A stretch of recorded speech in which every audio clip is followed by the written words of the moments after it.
This is Optimal Living Daily, episode 3245. What is Stoicism and how can it turn your life to solid gold? Part 1 by Mr. Money Mustache of MrMoneyMustache.com. And I'm Justin Malik.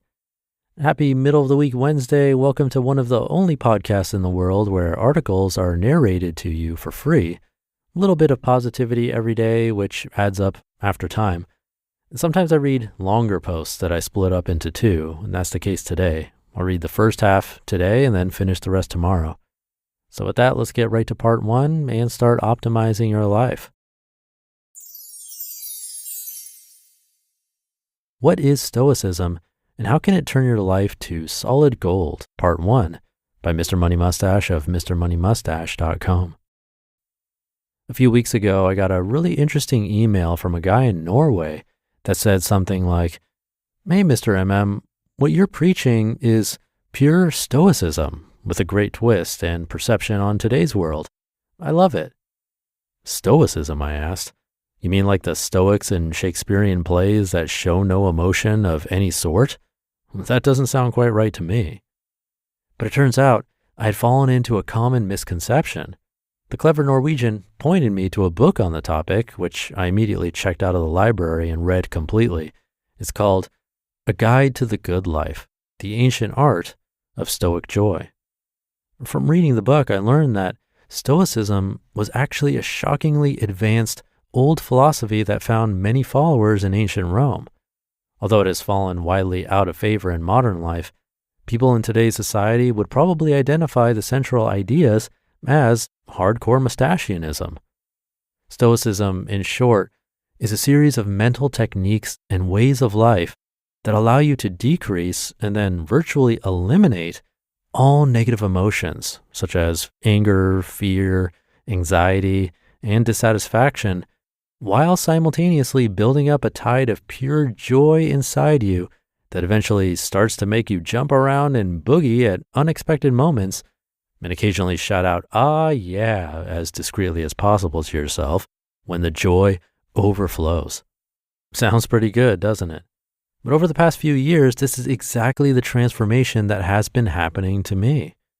As I learned from the book, every good Stoic is a work in progress, and I still have much to learn, and I'm not free from all negative emotions.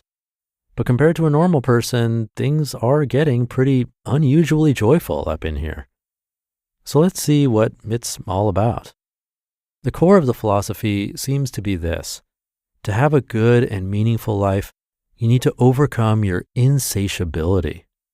Most people, at best, spend their lives in a long pursuit of happiness.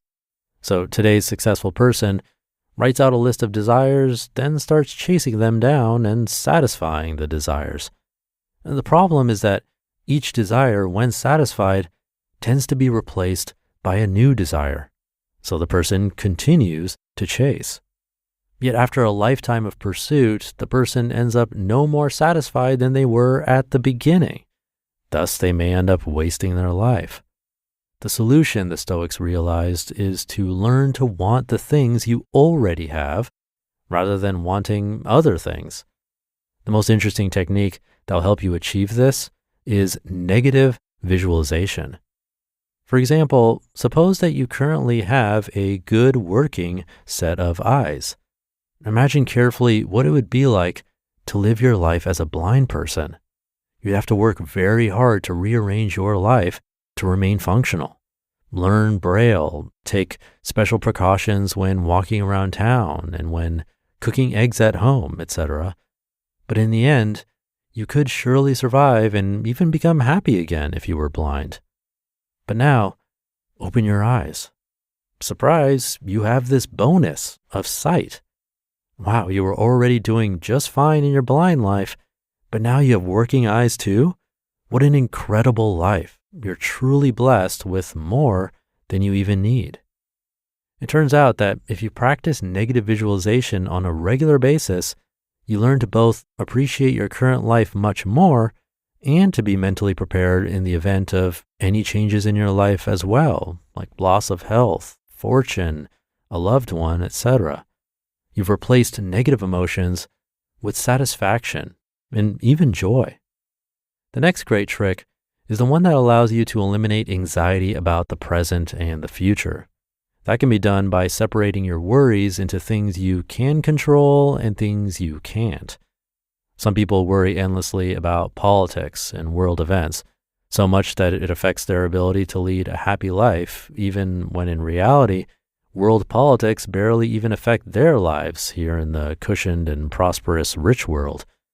The Stoic solution to this is to realize that politics and the actions of other countries are completely outside of your circle of influence, so you can breathe easily and completely drop all worry about them. There's a smaller subset of these events that you can influence, who you vote for and possibly where you donate your money or time. To eliminate the rest of your worry, make the votes and take the local actions, and then you can be 100% worry-free. Similarly, instead of worrying about your health, as many people do, you simply work to do the best of your ability to optimize the body you've been given, and the matter is completely closed. You can confidently move on. As an unexpected bonus, we now know that it is the act of worrying itself that causes many of a modern person's mental and physical problems, so by eliminating worry and taking action, you're providing yourself with a double boost. To be continued. You just listened to part 1 of the post titled, "What is Stoicism and How Can It Turn Your Life to Solid Gold?" by Mr. Money Mustache of MrMoneyMustache.com, and I'll be right back with my commentary.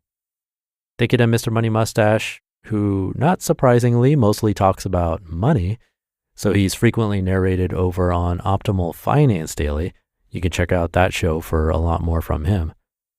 Visualizations are something that I've started doing recently. I didn't have a lot of experience before, but now feel pretty well versed in them, and they've definitely proven to be powerful for me. That said, I haven't tried that kind of negative visualization, but I can see how that could be powerful. My favorite type of visualization is seeing a situation, and it could be past, present, or future, where you feel like you're struggling, and then run through it again as the best version of yourself. So what would that version of yourself do in this specific situation where you're struggling? If you actually feel it and really visualize it to the best of your ability, the next time you find yourself in that situation, well, there's a decent chance you'll act differently in a more positive way. And the more we go through these, the more ingrained it becomes, leading us to act in the best way possible. So I really like visualizations. And if you're interested in walkthroughs of visualizations like these, do let me know. I could possibly turn that into a podcast. You can always get in touch with me through oldpodcast.com or by replying to my weekly newsletter. But that should do it for now. We're just halfway through this article. I'll finish the rest for you tomorrow. So with that, thank you for being here and listening every day, and I'll be back tomorrow to finish up this post where your optimal life awaits.